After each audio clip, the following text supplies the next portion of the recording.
we have this idea of like a smart dictation. So sometimes maybe you have old notes that you haven't quite finished up yet, or maybe you did a daily visit and you spent most of the time in the gym running around and you want to just take some really quick notes.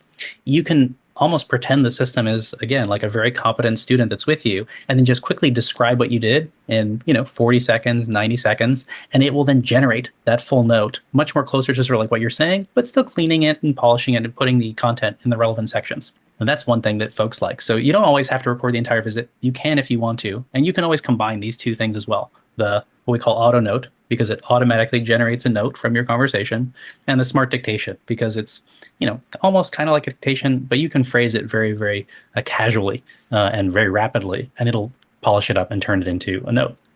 The second thing that people really like is we have what we call Ask AI, which is a HIPAA-compliant chatbot, kind of like a chat GPT type functionality that can also see the patient data in your EMR system. So if you're there and you have some quick questions, or you want to draft a letter of medical necessity or something, you can just say like, hey, for this patient, draft a letter for an update to their, referring provider. And it'll just quickly like throw some content in place. And you can edit it or give it other feedback like, oh, make it shorter, make it longer, make it less formal. And you can just iterate with it on, just about anything that your imagination can come up with.